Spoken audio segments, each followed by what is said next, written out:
নবী করিম সাল্লাল্লাহু আলাইহি ওয়াসাল্লাম আমাদের দৃষ্টি আকর্ষণ করেছেন যে 5টি জিনিসকে তুমি অন্য 5টি জিনিস আসার আগে খুব ভালো করে ব্যবহার করো। 1 নম্বরে তোমার জীবনটাকে ব্যবহার করে তোমার মৌত আসার আগে ভালো করে ব্যবহার করো। তোমার স্বাস্থ্যকে ব্যবহার করো ভালো কাজে, অসুস্থ হয়ে পড়ার আগে। তোমার হাতে অবসর সময় আছে, ভালো করে কাজে লাগাও খুব ব্যস্ত হওয়ার আগে। তোমার যৌবনকাল খুব এনার্জি শক্তি আছে, এই সময় বার্ধক্য পৌঁছার আগে যদ্দূর পারো ভালো করে ভালো কাজে লাগাও। আর তুমি যখন ভালো অবস্থায় টাকা পয়সা অর্থনৈতিকভাবে রাখে, তখন অভাব অনটনে পড়ার আগেই এই ভালো টাকা পয়সাকে ভালো কাজে লাগাও। নবী করিম সাল্লাল্লাহু আলাইহি ওয়াসাল্লাম বলেছেন, দুটো নিয়ামত মানুষ এগুলোর ব্যাপারে ধোকায় থাকে, এগুলোকে ভালো ব্যবহার করে না, নষ্ট করে ফেলে। একটা ভালো স্বাস্থ্য থাকা, আরটা হলো হাতে সময় থাকা। এই দুটোকে প্রপার ইউজ না করলে অনেকেই করে না, যার ফলে তারা খুবই ক্ষতিগ্রস্ত হয়ে যায়। হাসান আল বসরি রাহমাতুল্লাহি আলাইহি বলেছেন যে আল্লাহ তাআলা যদি কাউকে ফেলে দিতে চান, তাকে আল্লাহ তাআলা আল্লাহর দিকে আনবেন না, তার কপাল খারাপ, তাহলে আল্লাহ তাআলা তাকে এমন কাজে লাগাবেন যে কাজের মধ্যে তার সময় শুধু নষ্ট হবে, বেকার সময় নষ্ট করার দিকে তাকে ঠেলে দেবেন। তারপর তিনি বলেন যে আমি সাহাবীদেরকে দেখেছি যে তোমরা যেরকম টাকা পয়সা গনে গনে খুব হিসাব করে রাখো, খুব হিসাব করে ব্যবহার করো, আমরা আমাদের সালফে সালিহিন সাহাবাদেরকে দেখেছি সময়কে এত হিসাব করে খুব ভালো ভালো কাজে লাগাতেন, যেন একটু সময়ে কখনো নষ্ট না হয়। এবং সালফে সালিহিন হাসান বসরি রাহমাতুল্লাহি আলাইহি বলেছেন যে তুমি কে মানুষ হিসাবে তুমি কতগুলো দিনের সমষ্টি, তোমার বছরগুলো মাসগুলো দিন, তোমার হায়াতটা কতগুলো দিনের সমষ্টি। একটা করে যখন দিন চলে যায় তোমার জীবন থেকে, তোমার জীবনের একটা অংশ চলে যায়।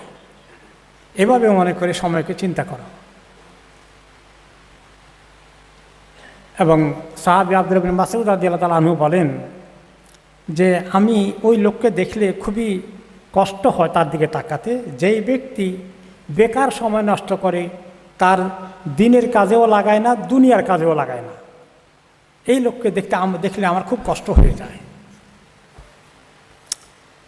ইমাম ইবনে কাইয়্যিম রাহমাতুল্লাহি আলাইহি বলেছেন যে সময় নষ্ট করা মৌতের থেকেও খারাপ, মরে যাওয়ার থেকে সময় নষ্ট করা আরও খারাপ।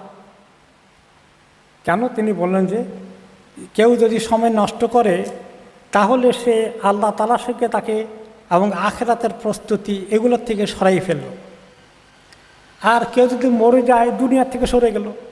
দুনিয়ার থেকে চলে যাওয়াটা বড় মুসিবত না, আল্লাহ তাআলা থেকে সরে যাওয়া, দূরে থাকা, গাফিল হয়ে থাকা, এটা আরও বড় বিপদ, মৌতের থেকে বড় বিপদ মনে করেছেন তিনি। এখন আমরা কিভাবে প্ল্যান করব? 1 নম্বর হলো আমাদের ছেলেমেয়েরা স্কুল কলেজে যাওয়ার কারণে তারা ঠিকমতো নামাজগুলো পড়তে পারেনি। এখন আমাদের সঙ্গে নামাজ পড়বে, ছেলেরা জামাতে আসবে, ফজর থেকে শুরু করে সব ওয়াক্ত কীভাবে তাদেরকে আমরা মসজিদে পড়াবো। তারপরে আমরা জামাতে নামাজ পড়ার অভ্যাস করে দিই ছেলেদেরকে, এবং তাদেরকে আমরা একটা রুটিন করি, প্রতিদিন সকালে কোন সময় বসে কোরআন শরীফ পড়বে, তারপরে সিরাতে পাকের পড়বে, একটা নবীদের জীবনী, আবু বকর রাদিয়াল্লাহু আনহু, ওমর রাদিয়াল্লাহু আনহু, এভাবে করে তাদের কিছু লেখাপড়ার সময় কিছু সময়ও দেই। এরপরে তাদেরকে আমরা ফিজিক্যাল অ্যাক্টিভিটিসের জন্য গার্ডেনিং করবে, ঘরে হোবার দিবে, কাপড় চোপড় ওয়াশ করবে, ক্লিনিংয়ের কাজ করবে। এগুলোর জন্য তারা কিছু কাজও হলো, কিছু এক্সারসাইজ হলো।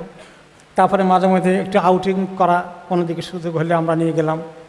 এরপরে খাওয়া দাওয়াটা একসঙ্গে করা।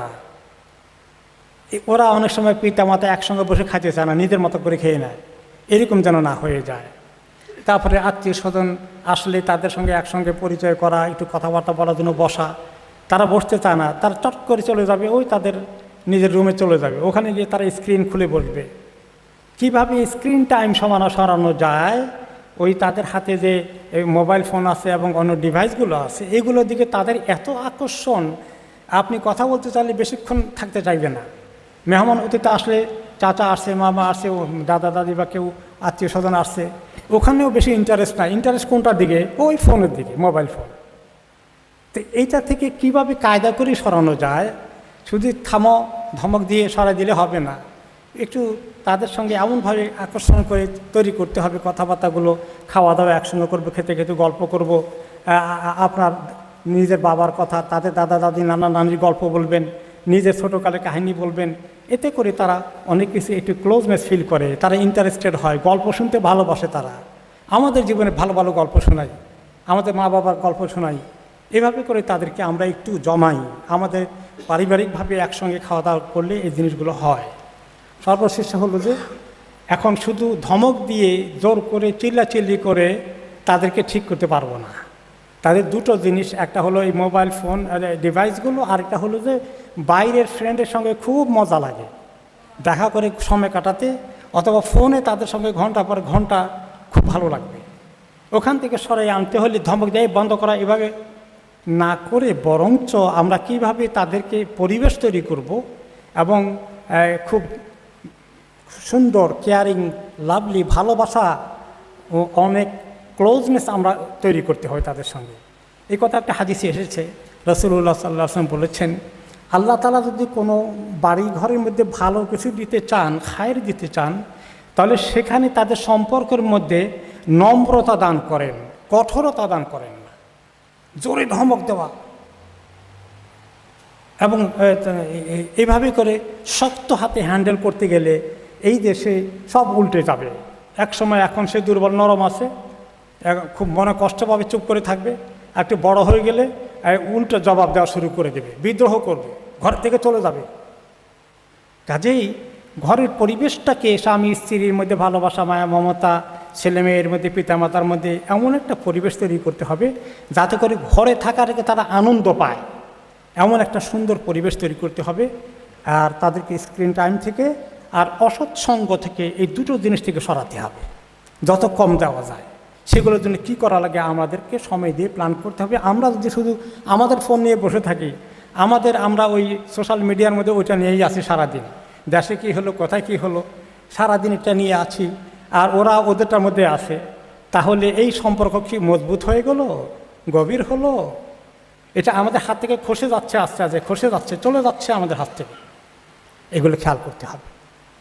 আল্লাহ তাআলা আমাদেরকে তৌফিক দান করুন। সময় কম, বেশি তো আর বলা যায় না। আমরা যেন এই যে কটা দিন আছে হলিডের, একটু প্ল্যান করে আমরা যেন ইনশাআল্লাহ তাদের সঙ্গে সম্পর্ক মজবুত করতে পারি।